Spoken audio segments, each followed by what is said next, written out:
गर्मी की छुट्टियों में गांव की गलियां भी उनीदी सी लगती थी। दोपहर का सूरज आंगन में अलसाया पड़ा था और मैं, रुचि, 21 साल की, घर के कोने में अपनी किताबों के साथ ऊब रही थी। घर के सब लोग खेतों पर थे।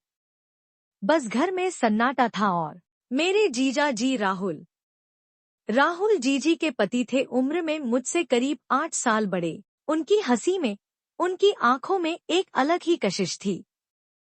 हमेशा मजाकिया, लेकिन आज कुछ अलग था। अकेली हो?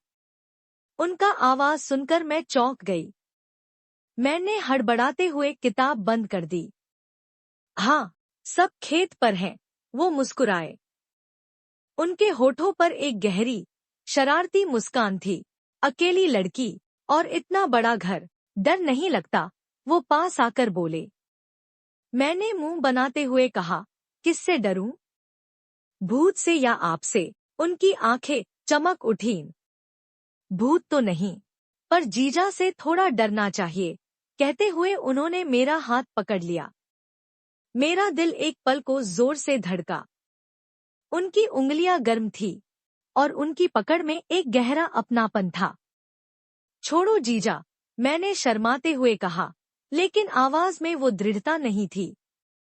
नहीं, उन्होंने धीमे से कहा और धीरे धीरे मेरा हाथ अपने सीने के करीब खींच लिया। उनकी धड़कनों की आवाज मैंने साफ सुनी। वो भी शायद मेरी तेज धड़कनों को महसूस कर रहे थे। हम दोनों वहीं आंगन के कोने में खड़े थे।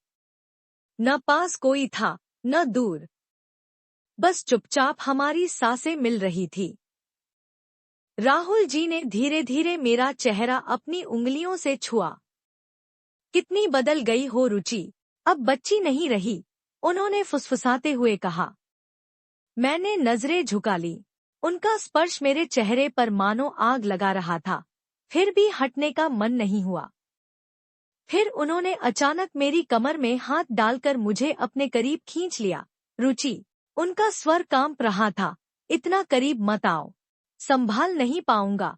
मैंने खुद को उनकी बाहों में छोड़ दिया। उनके होंठ धीरे से मेरे माथे पर टिके, एक लंबा, भीगा हुआ स्पर्श, जिसमें छुपा था बरसों का दबी हुई चाहत। शाम ढल गई। सब वापस आ गए थे। पर रात को, सबके सोने के बाद, छत पर फिर मुलाकात हुई। मैं हल्के कदमों से छत पर गई थी। चांदनी बिखरी थी। हवा ठंडी थी।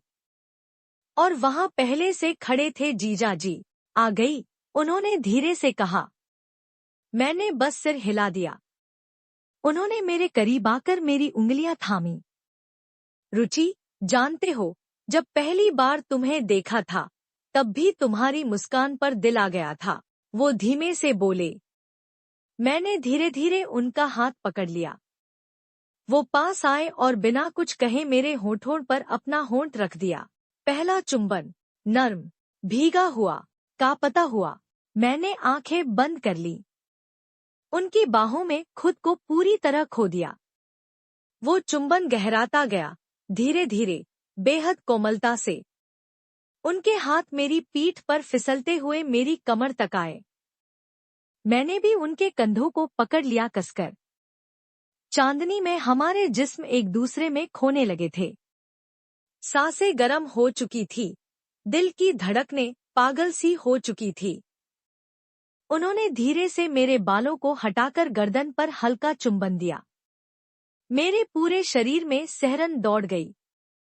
उनकी उंगलियां मेरी पीठ से होते हुए मेरी कमर को सहलाने लगी। मैंने उन्हें रोका नहीं, बल्कि और करीब खिंच गई। फिर उन्होंने मेरे दुपट्टे को हटाते हुए मेरे गले पर अपने होंठ टिकाए। मैंने उनकी कमीज की कॉलर पकड़ी और आंखें मूंद ली।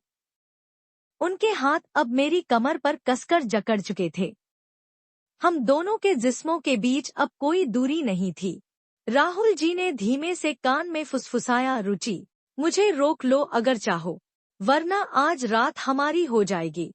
मैंने धीरे से उनका चेहरा पकड़ा, आंखों में आंखें डालकर कहा। रोकना नहीं चाहती जीजा जी, सिर्फ आपकी बनना चाहती हूँ। उनकी आंखों में भी नमी तैर गई। फिर एक बार फिर हमारे होंठ मिले, इस बार और गहराई से और मजबूती से। सुबह जब सूरज उगा, हम दोनों अब भी छत पर एक दूसरे की बाहों में थे। हमने फैसला लिया कि ये रिश्ता दुनिया को नहीं पता चलेगा, पर दिलों में हमेशा जिंदा रहेगा। राहुल जी ने कहा, अगर किस्मत ने साथ दिया तो अगला जन्म तेरा नाम सिर्फ मेरे नाम से होगा। मैंने मुस्कुराकर सिर झुका लिया। उस दिन के बाद हमारी मुलाकातें कम हो गई, लेकिन हर मुलाकात में वही दीवानगी, वह पागलपन था। हमारा प्यार अधूरा था, लेकिन वो रात हमारी थी पूरी, सच्ची और अमर।